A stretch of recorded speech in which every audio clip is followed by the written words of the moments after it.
Hey you guys, I'm Venus Monique from the hit crime drama Vindication, and you guys should definitely make sure you're catching the Maurice Brown Show on Roku TV.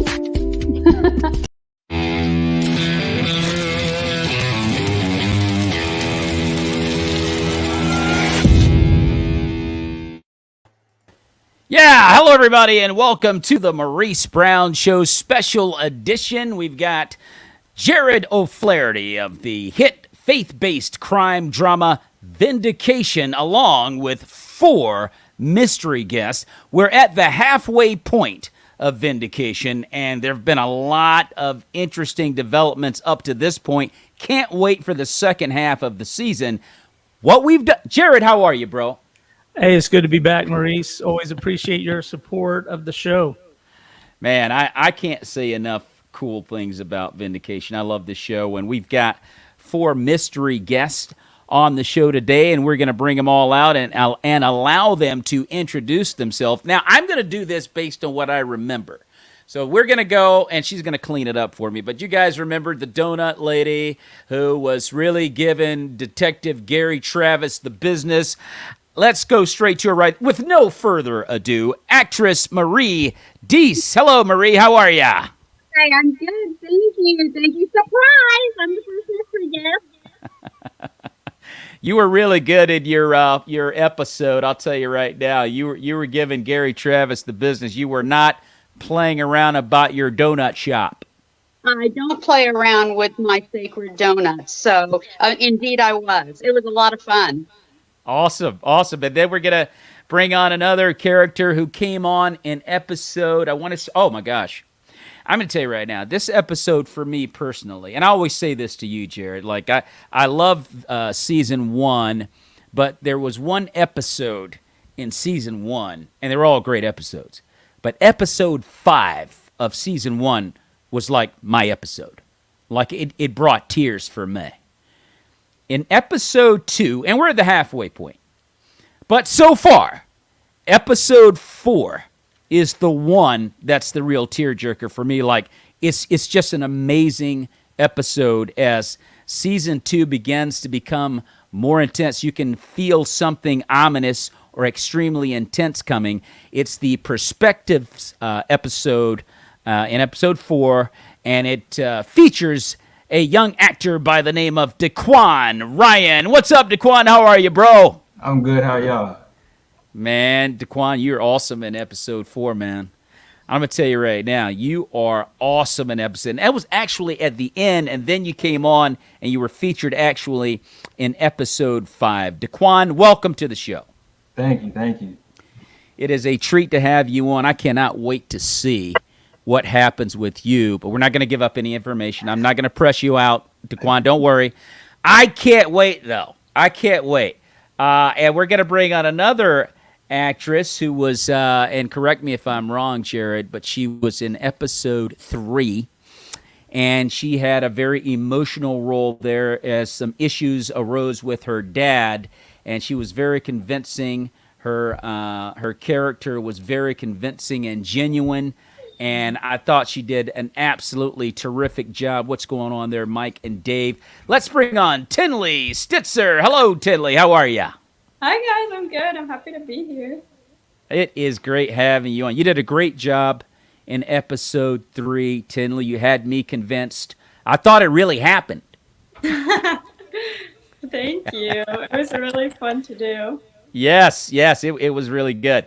And now we're going to bring on a guy that wasn't so nice in the beginning, but he did a great job as an actor as he played the bad cop, the guy that didn't really want to do his job, but he was convincing.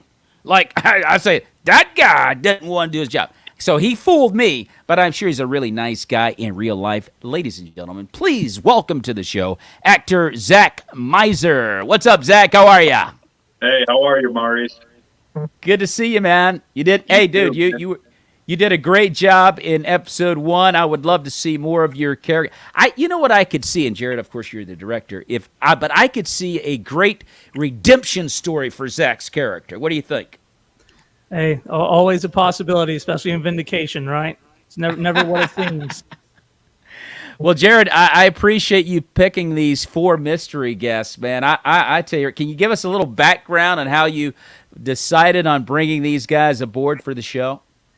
Yeah, absolutely. Well, I just picked my 4 favorite people from all 2 seasons of the show, and wanted to get a chance to see them again. So, Yes. well, no, I don't have favorites, but these 4 people obviously excelled in their roles. They were all memorable characters that your audience should look at, and if they've watched the show, they know who they are. And then I wanted to get variety. We got 2 ladies, we got 2 guys, we got different age range. So just wanted to get different perspectives on the show from different characters. But yeah, it's like a reunion for me just to see all their faces in one spot, and yeah, so I love it. So I want to talk about season 2 right now, up to the halfway point, and Gary Travis, of course, what we're watching, and we go to the episode 1, Marie Diese, and her interactions with Gary Travis, which were pretty fairly turbulent interactions because she wasn't playing around about her donut shop, dude.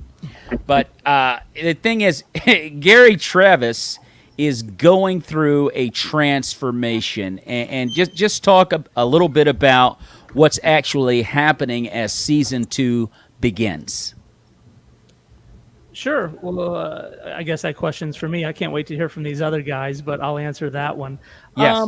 Yeah. So obviously, at the end of season 1, we saw that he, made a personal decision as far as his faith was concerned, and season 2 picks up about 2 years later, and so we want to see how he has grown. Now, he doesn't, in those 2 years, suddenly become a pastor or a theologian where he gets everything right. He's still a normal guy trying to figure out this thing. He just has a new foundation that he is working from. But also within his job, things have changed there, where he's starting up his own precinct, and he has some new responsibilities. So instead of him being so much boots on the ground out doing the investigations, he's got people like Zach's character that he's dealing with, or with his interactions with Mary, he has to kind of step up and take that leadership role. So, yeah, that's where he's at in season 2. So, Zach, tell us, you kicked the season off pretty much, Zach. Your character, you're working in Precinct 2 with Detective Gary Travis. You and your partner are kind of giving him a rough time as far as, how things are going in his particular precinct. How did you prepare Zach for that character, or did you have some references that you refer to in entertainment, in programs along the crime series type stories or what have you? What was your mindset in preparing to be this character that you so accurately portrayed? It was for me or for Jarod? For you, Zach. Yeah. So it's funny because I did the audition, and I did theater as a kid. Theater is always over the top, so you can reach the back of the room, right? And then TV and film, they say less is more. So I tried to bring as much goofy spontaneity to this character as I could, just to show that he was 1 or 2 degrees off. And his mentor, Harvey, wasn't necessarily the greatest thing to aspire to, but it worked for my 1 to 2 degrees off, and I loved it. So I did one for Jarod, and I sent it to him, and he was like, I loved it. I want, I don't remember verbatim what his words were. He goes, but this guy, basically who he is, he's kind of a goofball, and so I internalized that with the scene that I was auditioning in front of, and he's kind of this womanizer, right? He's supposed to be there doing his job, and yet, well, you guys saw the episode. He's clearly not there to do his job. So when I did the audition, I pulled some inspiration from my favorite childhood movie, which is Ace Ventura: Pet Detective, in that scene where he's playing opposite Courtney Cox. Yeah. The sunflower seeds, and she asked if he wants an ashtray. And just one of the things, no thank you. And I thought, I had sunflower seeds. I'm going to improv, and I'm just going to be kind of off of the norm. He's not even keeled. So other than that, as far as the inspiration behind this character, I'm kind of a goofy individual. I'm outgoing. I've always just been very personable. And I thought, how can I internalize that in a way that says, my badge makes me better than you, and also I don't care. I'm just here to satisfy me. Yeah. Well, you did a great job at it. As a matter of fact, Zach, you really, to me, seem to be a very seasoned actor, almost to the extent where I was thinking, that he looks familiar. I think I've seen him, somewhere before, because you were very good in your role, and you did a great job. You were very convincing. I was absolutely sure that I had seen you somewhere before. And so you just seem to be someone that's been doing this for a while.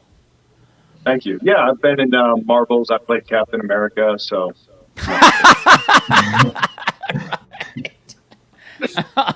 Well, thank you. Genuinely, yes, sir. I Absolutely.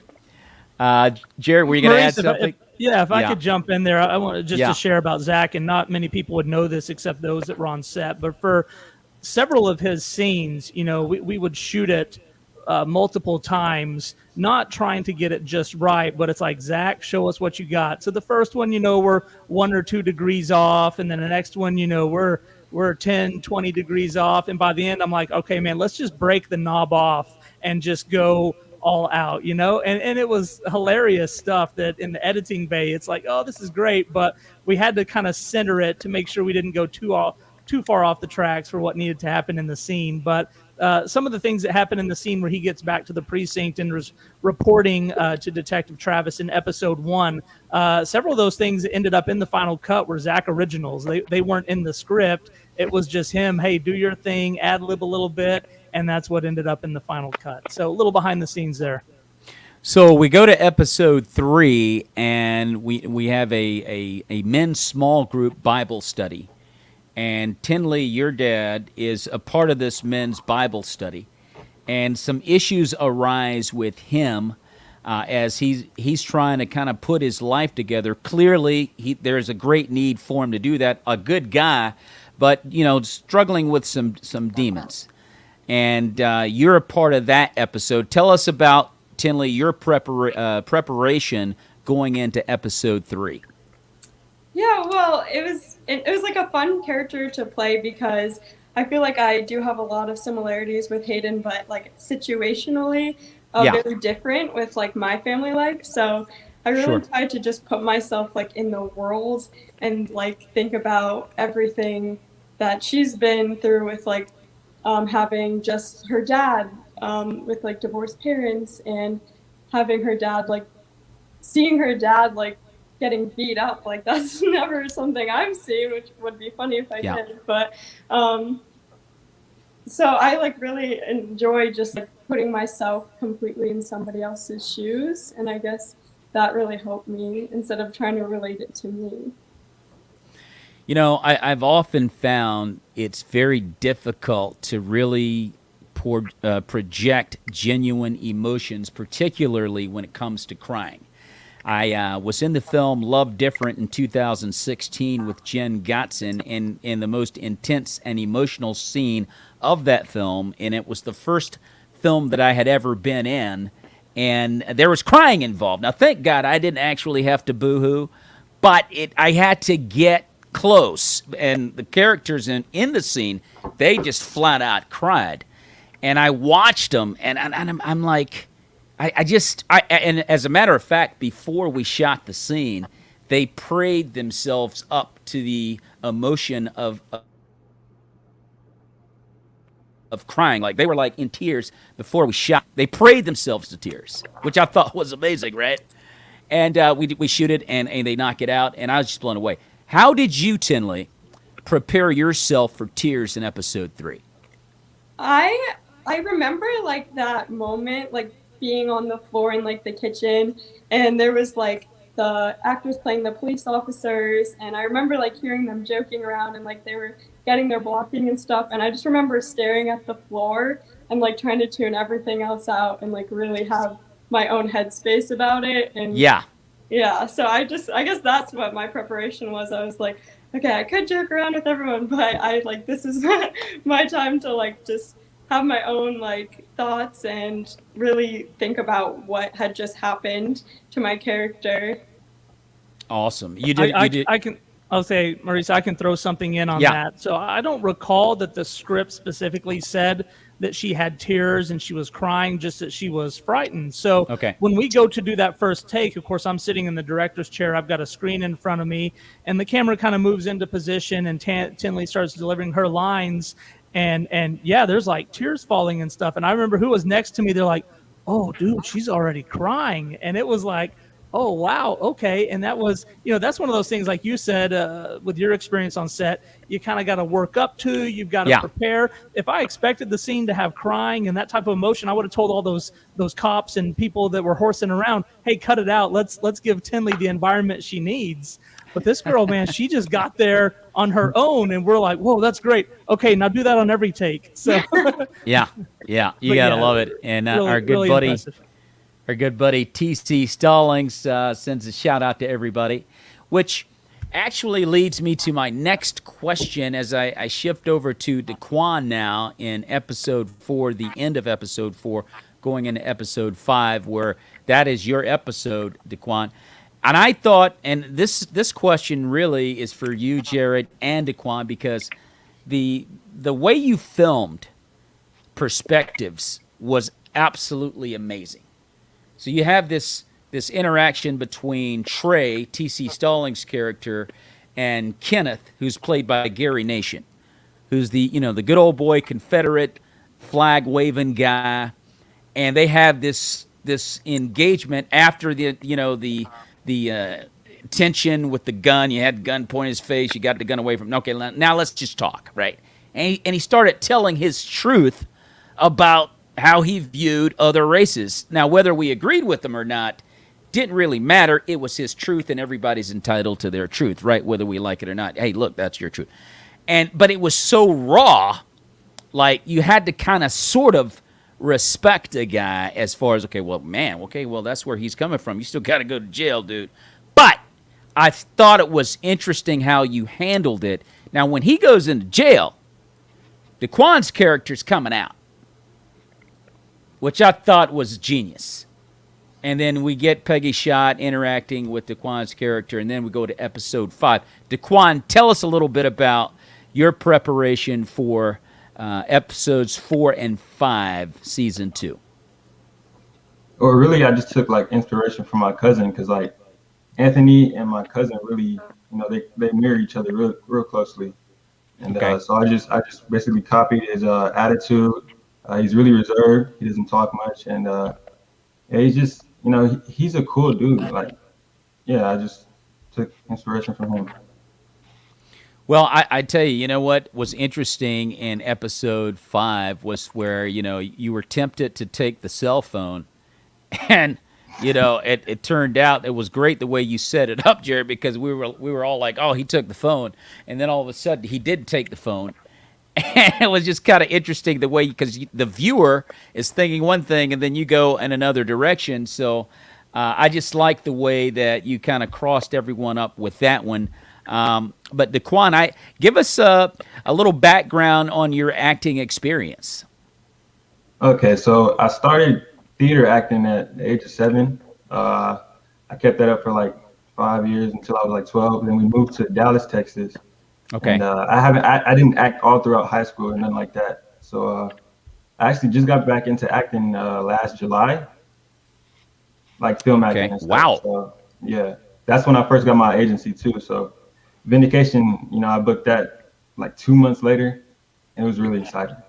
Wow. Talk about coming right out of the gate and getting it done. Hey, look, man, you keep doing what you're doing. You're very convincing in your role, and I just think that we got to see more of you in this. Are we going to see more of Daquan, Jarod? I would consider that an understatement. Yeah, you're going to see a lot more of him. In fact, the role or the scene that we had him audition for comes in several more episodes down the road. So we knew we had this big moment coming, and that's what we wrote the audition for, even though his character appeared in episode 4. So he auditioned for a scene that's coming up for audiences that haven't gone ahead.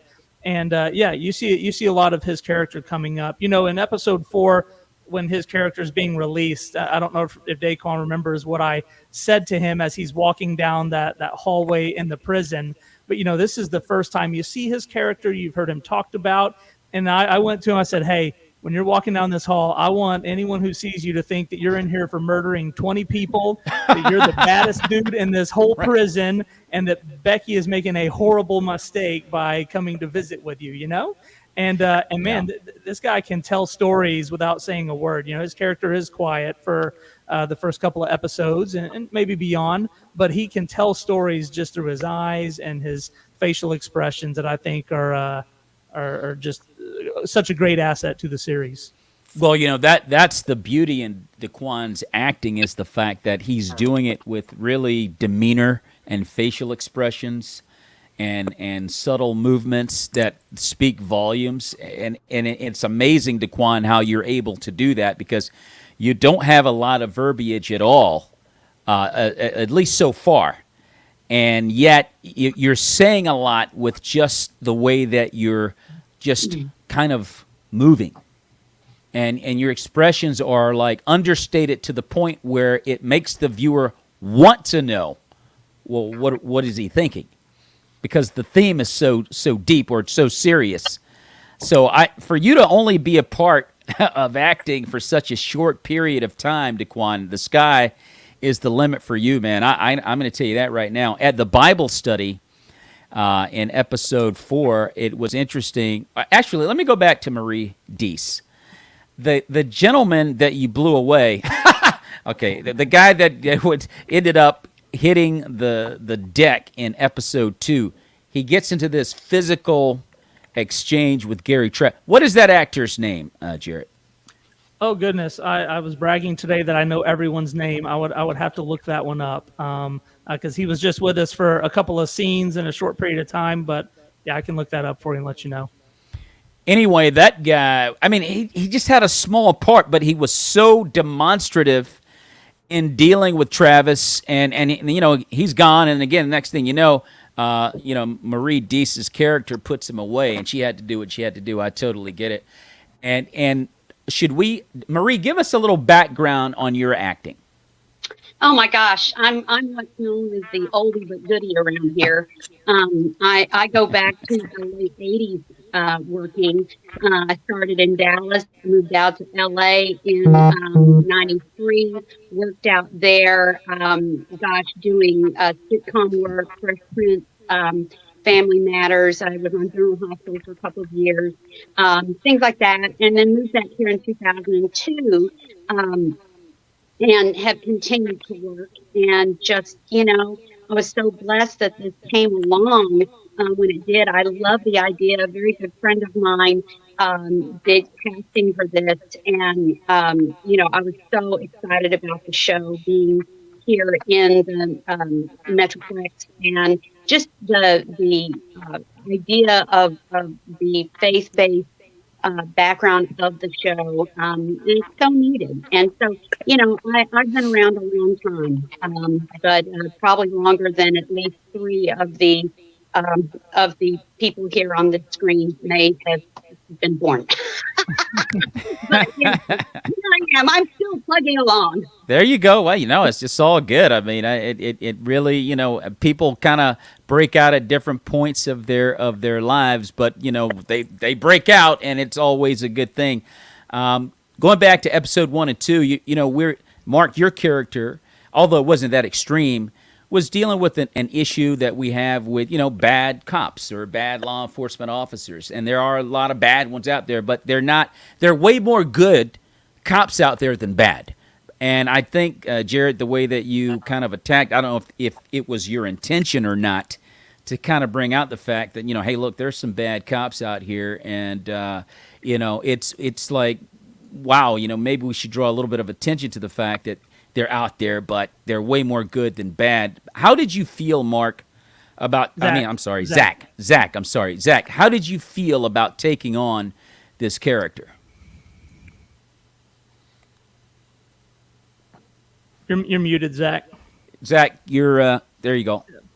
I was pantomiming, sorry. I don't think that at the time there was a lot of coverage on what was happening, but I just knew in general terms.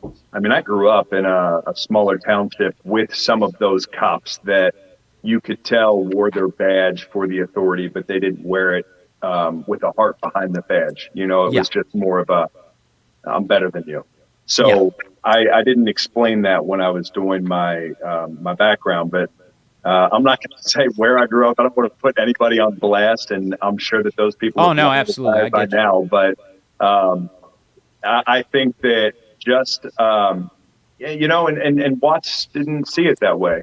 He just, that's the thing about him, is he didn't see the outside world and what the world needs. He just saw what Watts needs. It's almost like he never grew up, you know? And so when he was taken on as a trainee under Harvey, it was more or less, yeah, I mean, this is what I have to aspire to. So like, I'm not really doing anything wrong. I mean, he condones half of my behavior and I condone all of his. You know, so yeah. Well, you're a younger cop that's being misled by a veteran. Yeah. And so that's kind of the theme there. It's like you're being led down the wrong street. The guy's irresponsible as a veteran law enforcement officer. So it's kind of what's coming up from there. And then when, you know, he's finally terminated, it kind of left open the fact, Jarod, that he may reappear. Yeah, absolutely. And I just want to expound on what you brought up a little bit, because I think it points to probably my favorite moment that Zach brought to life in his character. Okay. I looked at these two guys. They're in a small town, you know. They deal with stolen trailers, and they deal with missing cats and, you know, weird noises at night. If you're in that environment for a long time, you can get maybe a little bit lazy, or you're not taking things seriously. And that's where I kind of thought these guys, where they were at. And that can happen in any profession, right? You know, you do it long enough, it kind of becomes routine. And I think that's what was going on with Watts and Harvey for the most part. You didn't see a lot of malicious activity, and maybe more so from his counterpart. But this moment that I thought was the best scene, when Travis raises his voice with those two guys and things get serious, suddenly you see a different Detective Watts, right? Which is Zach's character. Yeah. Suddenly he's like, okay, hold on. It kind of snapped him out of that lackadaisical, I don't care moment. And he starts fessing up, well, hold on, I'm not sure when we went by. You just see a complete change in his demeanor. It's worth going back and watching in episode 2 with what Zach does there. But I think for his character, it kind of was a loud slap on the table of, hey, wake up. And he realized, oh, I have been kind of on cruise control. And that was really a neat moment that you saw a different side of him coming out. So anyway, that was really the approach I was taking with it. And I think when you watch these characters and what they're doing, that was kind of where they were at, you know, just not taking it seriously. However, they're in a profession that you've got to be on top of things, because it can be life or death in some situations. It can, and you can also see the fact that Zach's character really is being misled. Like, okay, he kind of does snap out of it. It's like the veteran Harvey, he's a dedicated bad guy. Mm-hmm. You know what I mean? He's been in the game a long time, and he's all about it. And so Zach's character kind of goes, "Whoa, wait a minute, hold on, what's going on here? You know, Zach, what's really happening right now? You know." I say, Zach, do you remember us talking about that moment? And I do.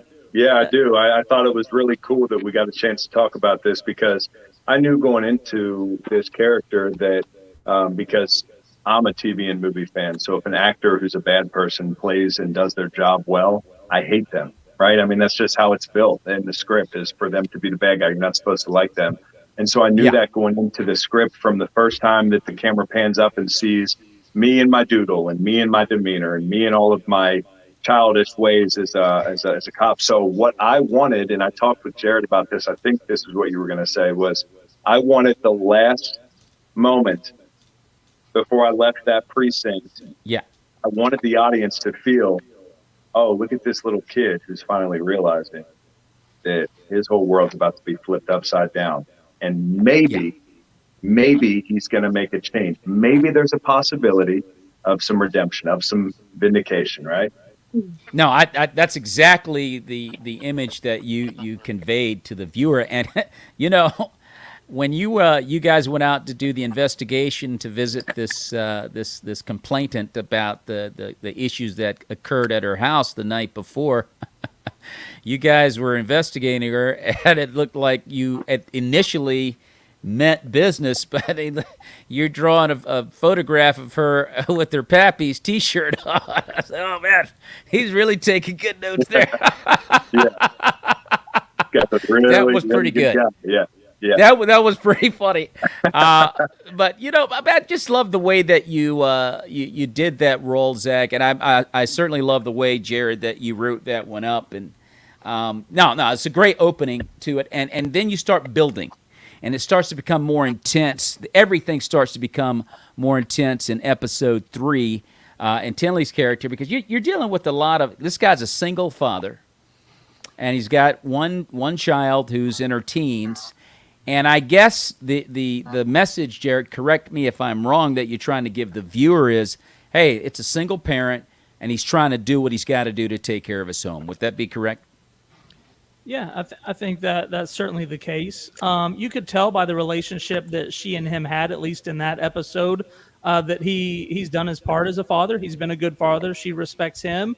She cared for him, when she called the police, and you could tell her character was really traumatized by that, But as we dug into it, you realize that maybe he's found himself in a gray area as far as some of his business dealings, and he's also getting himself involved in a men's group. So it's almost like he wants to take the next step forward in his personal life, but also as a father, but he's got some other things holding him back. And I think you see through that God really used his daughter as an opening and an opportunity to take a step of obedience and come home and ask her for forgiveness and basically come clean with her about what had been going on.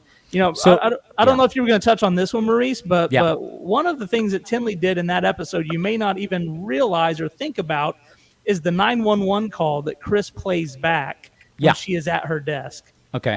That was all Tinley. I'd be interested for her to just recant where was she at? How did she record that? What was going on? And how did she get in that mindset to do that 911 call, which was, we're talking level 10 as far as intensity and emotion and everything that she had to put in. Well, I remember doing that scene. We went into another room and I was about to do it, and I don't know. I feel like that scene, that was my initial audition scene, and that's what made me fall in love with the character so much, because Hayden just saw this happen to her dad and is obviously so freaked out. And knowing myself, I don't know if I would really put the correlation together, a fight's happening, I should call 911.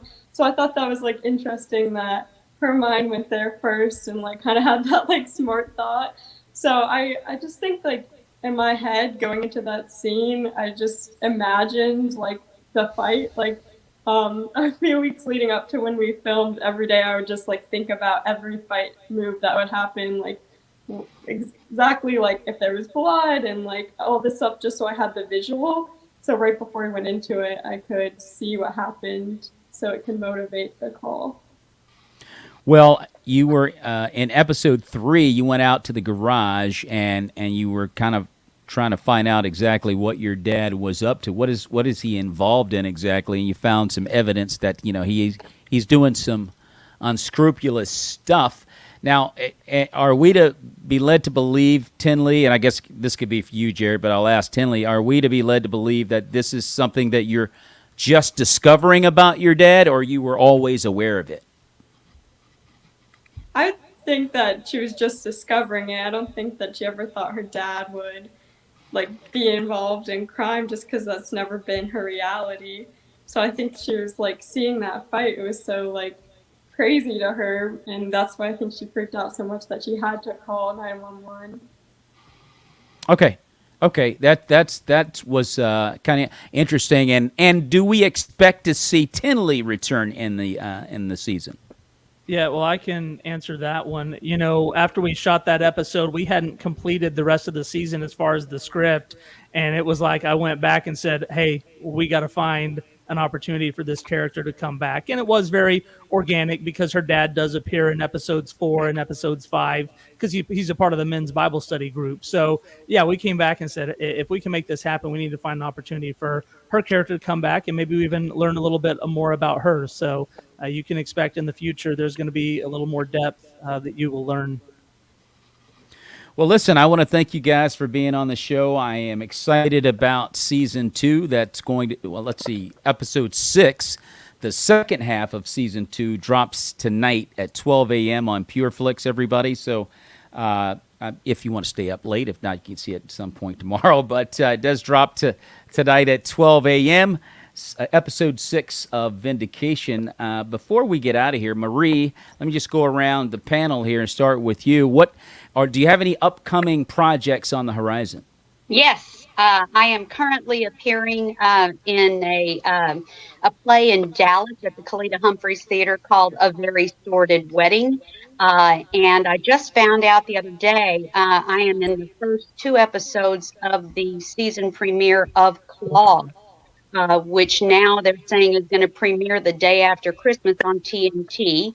And wow. then Okay. a short subject film that we'll be filming at the end of the month. So Awesome stuff. Awesome stuff. Zach Miser, what do you got coming up?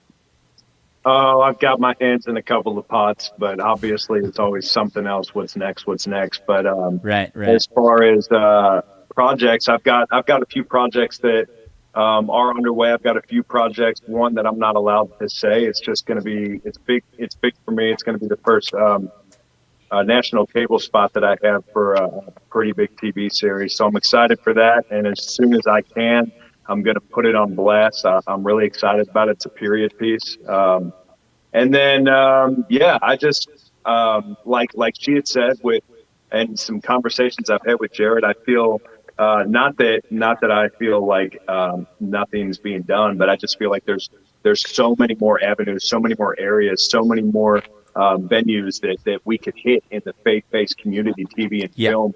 And so that's what I'd really love to dive into, but that's long term. So I'm just rambling now, so I'll stop. Well, look, Zach, I look forward to seeing you in more faith-based projects. You are an excellent actor, man. I'd love to see you in way more stuff, and I'm sure it's going to happen for you. Thank you. Well, Tinley Stitzer, what do you got coming up, Tinley? Well, this year, I have 2 projects that are going to be coming out. One of them is a film. It's a faith-based film called Hope Song. And then one is a web series called Sheltered. So I look forward for those to come out. And I'm currently going through college auditions. So it's my senior year. So. Okay. Well, God bless you for that. I'm sure you're going to be very successful with your college experience. No question about that. Daquan, number 1, dude, I can't wait to see season 2 and how you're going to get down for the rest of these episodes coming up. What do you have coming up in the future, Daquan? How we can see you in other programs in the future? I don't know like how much I'm allowed to say, but it's like a pretty big project that I'm gonna start filming next spring. Okay. Pretty big feature film. So I don't know how much I'm allowed to say, but it's really exciting. Like it's a big thing. Yeah. Daquan, you're probably doing the right thing by not saying much. Yeah, because people get kind of touchy in this business, so it's always safe to err on the side of caution. So, dude, I feel you. Jarod O'Flaherty, director of the hit faith-based crime drama Vindication. Before we get out of here, though, Jarod, I want to ask you a little bit, if you can expound on the separation of Sergeant Bill Tomlinson and Gary Travis. Okay, yeah, it's tough to not give spoilers on that, but I think for audiences that have seen through episode 5, they're not quite as buddy as they were in season 1. Yeah. These precincts have split, and it's almost created nemesis instead of partners and buddies. So a lot of that, to answer that, is going to happen in the next 5 episodes for you, even as soon as tonight in episode 6. So I don't want to dig into that, but drama is conflict, right? And we wanted to make sure that there were different layers of conflict going on within the Vindication world, just like we all have in real life, to keep audiences engaged, but also give them stories that they can relate to and can appreciate and want to follow as the series goes on. Awesome stuff. So everybody, once again tonight, episode 6 of season 2 continues on PureFlix at 12 a.m. if anybody's staying up late. Why not? Just stay up late. Why not? That's a great reason to stay up. And I want to say hello to our good friends out at KCHF TV in Albuquerque, New Mexico, every Saturday night at 8 p.m. You can see the Maurice Brown Show, and you'll be able to see this fine edition of the Maurice Brown Show with terrific actors like Zach Meiser and Tinley Stitzer, Daquan Ryan, and Marie Diese, and of course, director Jarod O'Flaherty. Now, if you miss this, and you're like, oh man, this is at the very end, I missed it. Nah, it's not that bad. All you got to do is go to Roku TV and go to the Creative Motion Network and check out the Maurice Brown series library. It'll be there. You'll see the whole thing. It's okay. And if you've watched this and you're like, that's cool, I really, this show's cool, like it and share it and subscribe to the Maurice Brown Comedy Channel on YouTube and any social media engine that Jarod O'Flaherty and Marie Diese and Tinley Stitzer and Zach Meiser and Daquan Ryan are a part of. And I just want to say to you guys one more time, thank you so much for being on the show. You guys did an awesome job on season 2 of Vindication. And let me also say, may the peace of Jesus Christ be with you and your families. God bless you. Thanks.